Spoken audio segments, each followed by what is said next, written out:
So in this segment of the 21-day challenge, I'm really excited to present to you Deanna Hansen.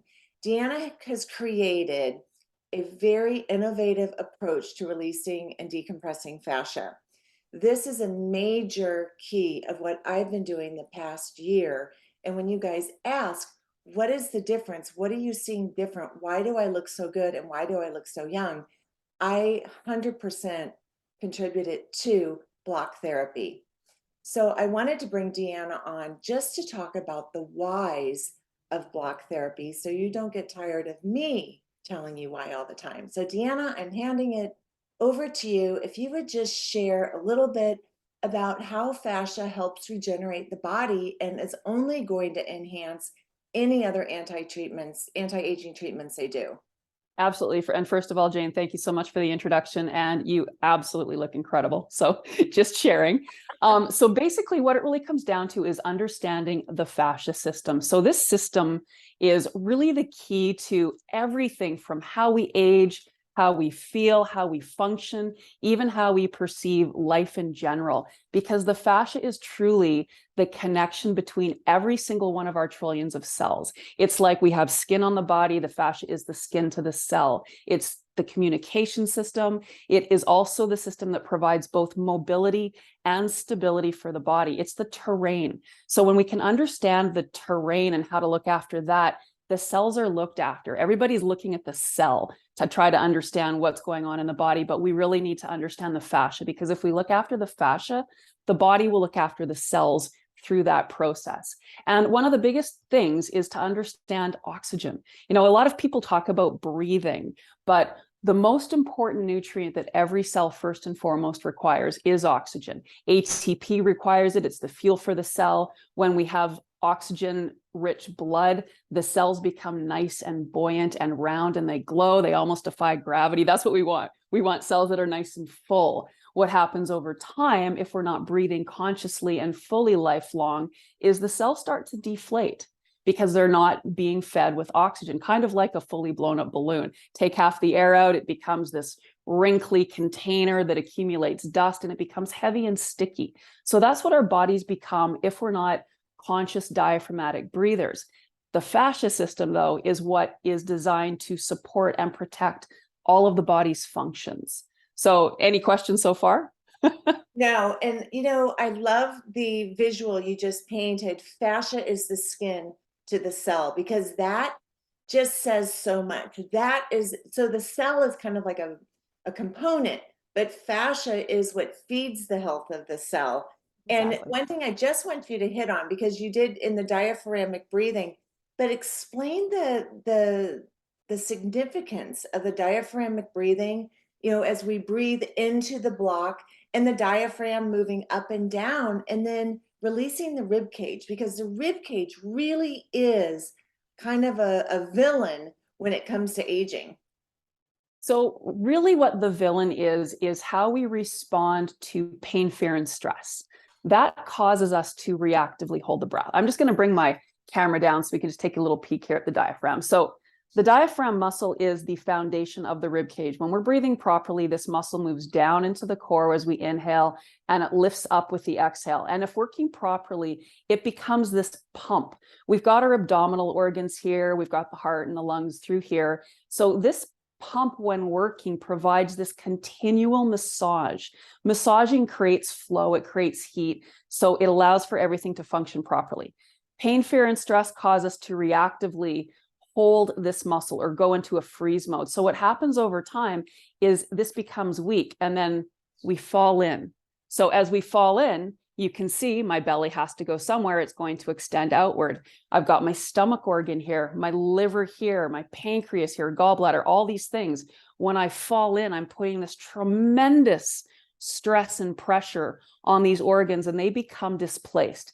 And what happens is adhesions develop because gravity is constantly pulling us down toward the earth. So one of the functions, again, of the fascia is to create both mobility, but also stability. So as we start tipping off balance from unconscious posture and unconscious breathing, these adhesions develop through the layers of fascia, and they grip onto bone with a force of up to 2,000 pounds per square inch, to stop us essentially from falling over. So that's what it's designed to do. But unfortunately, these adhesions act like scar tissue. They block blood and oxygen flow to cells, as well as they block the ability for the waste products, the byproducts of functioning to be pulled away from the cell. So now we end up with a system that is starving and congested.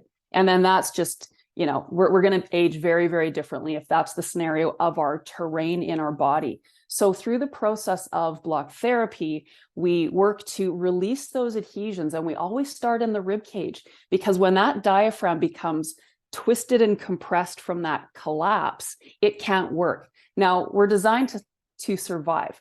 So we're still going to breathe, but we're going to be breathing through the muscles of the upper chest. And the reason that this is a problem is it's at the base of the lungs where the majority of the oxygen receptor sites, called alveoli, resides. So if we're breathing these shallow upper chest breaths, we're not even pulling the air deeply enough into the lungs for optimal absorption. And we can absorb up to 6 times the amount of oxygen. That's 600% more. That's a huge amount of oxygen simply by changing the way that we breathe. Also, they have proven that 84% of weight loss comes through proper exhalation because of the detoxifying effects. So understanding how to optimize diaphragmatic breathing is really one of the foundational pillars of block therapy. And once we understand how to do that, we become these different animals, really, physiologically. Even our brain patterns changed from stressed to relaxed. So it's really all about opening all the adhesions in the body, opening all the channels for flow. If the body flows with ease, we have an easy life. If the body has constrictions and issues throughout, then we become, again, hungry and toxic. And that's unfortunately what the majority of people are dealing with today, because they're not conscious of posture and breath. Every time you talk, I get so excited. I get so excited because I know exactly what you're talking about, and I see it. And you kind of gave us a little tease as we were watching your diaphragm work so perfectly on the tools you offer. I love the blocks. I love your new tool. Will you show them and really explain to them exactly? You put so much thought in this. This just isn't a glorified yoga block. You've created a certain medium. You've put a lot of time into this. Just quickly go over it, and then I'll let you go because I know how busy you are. Sure. So we've got 2 sizes of blocks. This is the block buddy, and this is the block baby.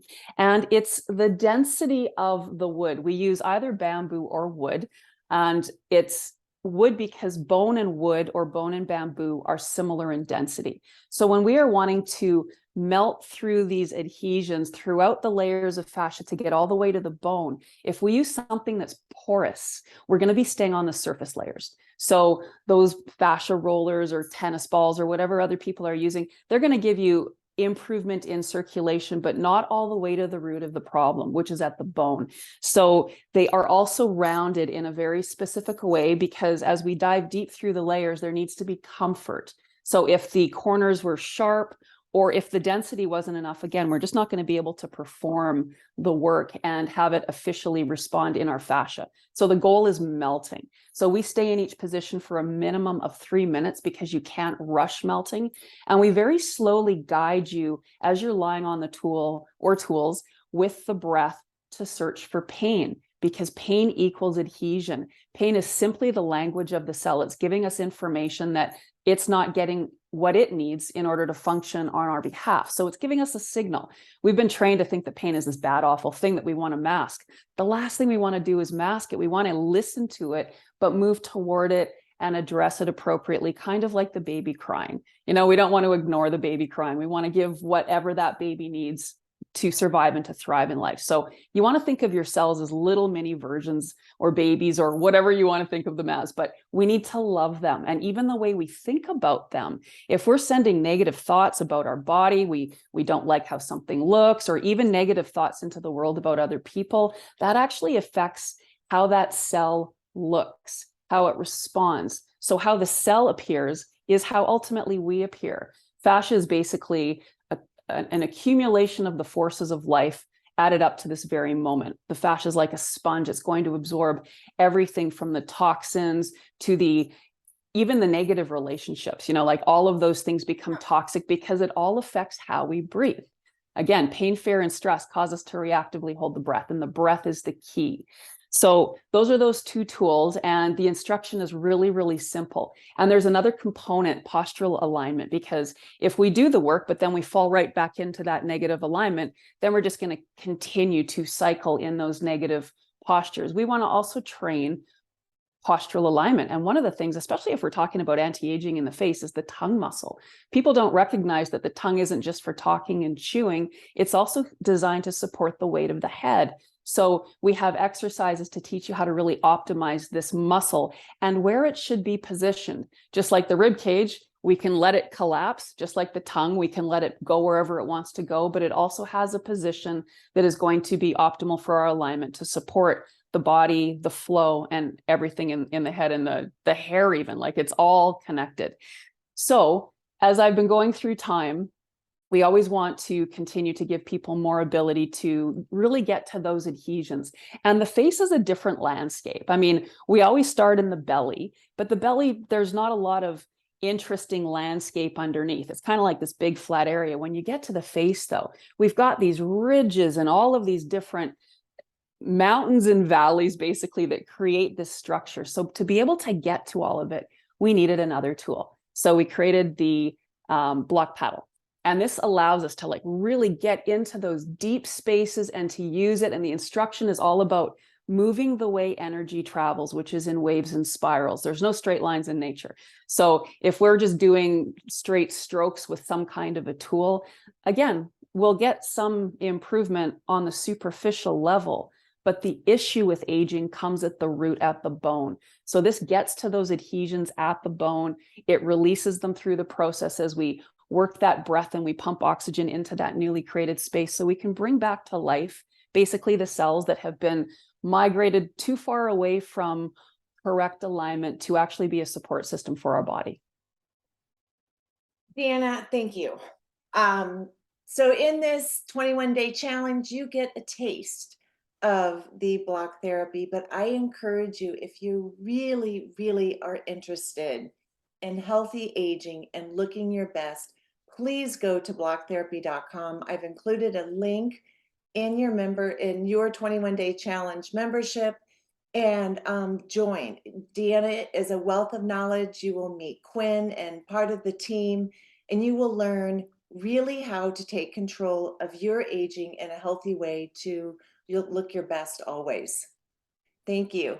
Thanks, Deanna. Thanks, Jane.